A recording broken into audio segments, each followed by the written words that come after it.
Ang sampalan, madalas napapanood sa mga drama sa telebisyon o hindi kaya talaga namang nangyayari sa totoong buhay. Pero bakit ginawa na rin daw itong contest? Makapal ba ang iyong mukha? Literally, ito raw kasi ang puhunan ng mga nagtatagisan sa palakasan ng sampalan. Simple lang ang mechanics. Magpapalakasan lang ng sampal ang dalawang magkatunggali. Ang unang matumba o umayaw. Oh, we have a knockdown! Talo! Ito ang main event sa ring na ito sa Parañaque City. Ang tinatawag nilang slap fight. Isa sa mga kumasa para sa cash prize na hanggang 10,000 pesos. Si Rosel alias Boy Bakbak ng Imus Cavite. Ang pangarap daw talaga ni Rosel, maging boksingero. Idol ko na pati mga ganyan na laro. Maliit pa lang ako. Lumaban po ako na walang kirap-kirap. Pero nung nagkapamilya, para raw siyang sinampal ng katotohanang suntok sa buwan ng matupad ang kanyang ultimate dream. Siyempre, nakaedad na ako. Kupos ako sa trabaho. Kaya ang kanyang naging fallback ang sumabak sa slap fight. Si Rosel, nag-training. Hindi lang daw mga kamay at braso ang kanyang kinokondisyon. Ang goal ko, ang pinapalakas ko ay yung pangako po dito. Ang mga dumbbell, kahoy at sako ng graba na nasa 40 kilos ang bigat, tinatalian niya at saka binubuhat gamit ang kanyang bibig. Patigas dito, sa gilid, at yung mga pisngi. Para oras sa pagsilap pala kalaban mo, mamanid lang yung mukha mo. Hindi po pwede sa biglayan, baka mamaya bigla matanggal yung dito sa sobrang bigat.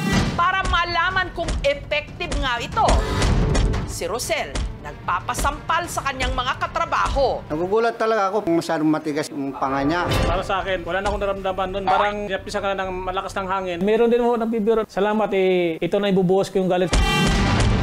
Pero hindi raw siya nagpapakampante. Ang kanya kasing makakatapat ang kilabot ng butuan sa Mindanao. Si Roldan na kung makasampal, halos pali pa rin ang mukha ng kanyang mga kalaban. Kaya naman binansagan siyang Boy Hangin. Wasakan ang mukha dito. Kailangan mong lumaban dito. Dito na yung aking mga kamay. Ang pinagpapraktisan niyang sampalin araw-araw, pader ng kanilang banyo. Ganyan ang mangyayari sa mukha niyo.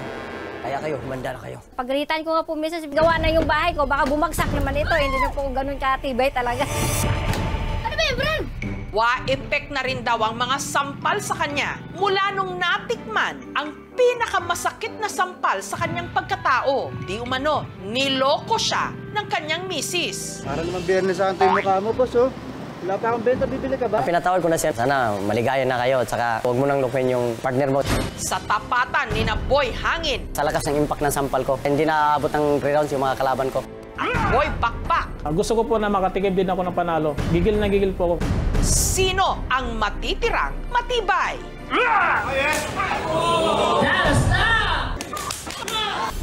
Ang konsepto na gawing sport ang palakasan ng sampal nagmula raw sa Russia. Merong mga tao doon na mga nagiinuman sa loob ng bar. So ginawa nila yung slap battle doon. And then eventually, naging sports ito. Taong 2022 naman, nung kilalanin itong isang legal na combat sport gaya ng boxing, wrestling at mixed martial arts.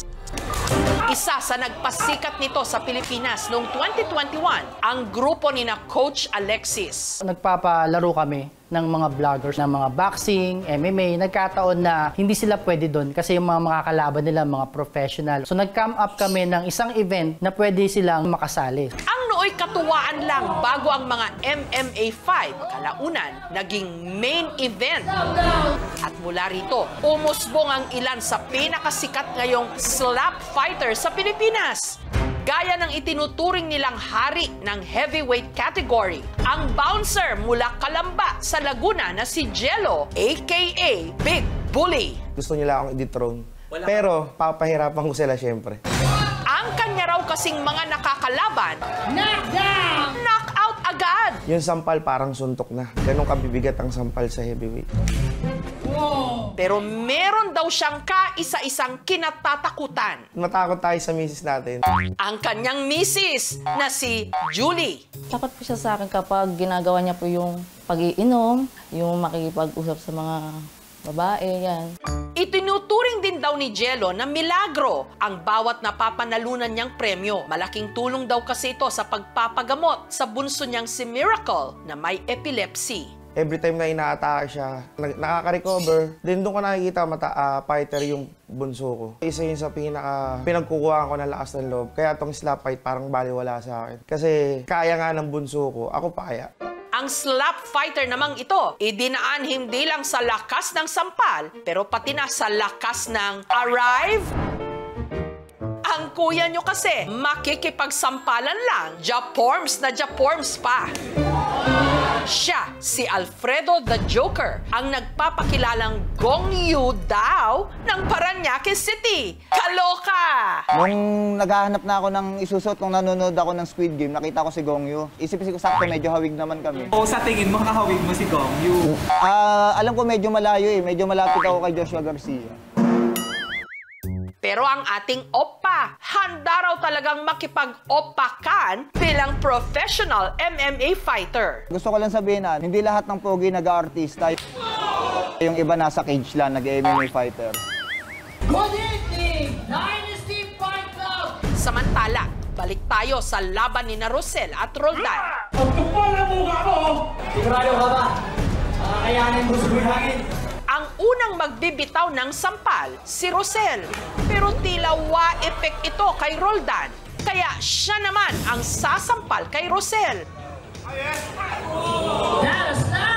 Ang ilong ni Rosel biglang dumugo. Oh, I can see blood! Ramdam ko yung lamig din ng dugo. Gusto pa ako magipaglaban. Talagang patas na walang takbuhan.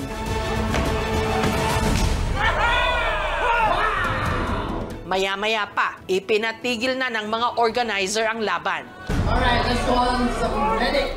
Kailangan yung safety pa rin ng fighter yung isipin namin. Ang ginawa po doon, sinek po ng medic, nilagay ng first aid, tas ng bulak sa ilong, and then after po ng 20 minutes, okay na po siya. Ang itinanghal na panalo, si Roldan. Talaga nawa ako dahil magka-group kami. Pero kasi sa rangalan ng islap dito, wala kasing awa-awa na kasi yung kalaban mo rin, hindi mo rin alam kung kawain ka na hampasin eh. Tinanggap ko na lang ho dahil na alam ko na sarili ko na matatalo na ako. Pero gusto ko pa lumaban. Pero paalala ng mga doktor, ang ganitong mga laro o sport, lubhang napakadelikado. Malaki ang risk sa mga participants dahil ito ay hindi nalalayo sa boxing na walang gloves at wala kang pagkakataon na umiwas. Pinakamatindi sa lahat ay yung maging mapuruhan yung utak. Ang slap fighting ay pwede maging dahilan ng pagkamatay. Kung halimbawa ang pagkakatama sa ulo ay magdudulot ng pagdurugo sa utak, Safe naman po to. At lahat naman po ng klase ng sports, merong magkakaroon ka ng injury. We are open to having new kinds of contests or sporting activities. And we see that the slapping contest might lead to great entertainment for our population. If the slapping contest were done with prizes given, we will call out the attention of the organizers. We would invite them to come to GAV and be licensed. So other activity would become fully legal. We would request them to submit their rules. Aminado sina Coach Alexis na wala pang tiyak na rules and regulations sa slap fight. Gayunman, sinisiguro naman daw nilang inuuna nila ang kaligtasan at kapakanan ng kanilang mga manlalaro. Meron kaming mga medic para kung sakaling may matamaan sa mata or merong masugatan, may mga nakaalalay naman. Ang palakasan na nauuwi sa pisikalan. Oh, we have a knockdown! Sa mahabang kasaysayan ng sangkatauhan hanggang sa kasalukuyan, ginagawang libangan. Oh my God! Blood sport ito at para sa iba, pagkonsinte sa karahasan. Oh, I can see blood! Pero para sa mga manlalarong katulad nila, ito lang ang kanilang inaasahan, maibsan ang mas matinding mga sampal ng kahirapan. We have a knockdown! Thank you for watching, mga kapuso. Kung nagustuhan niyo po ang videong ito, subscribe na sa GMA Public Affairs YouTube channel. And don't forget to hit the bell button for our latest updates.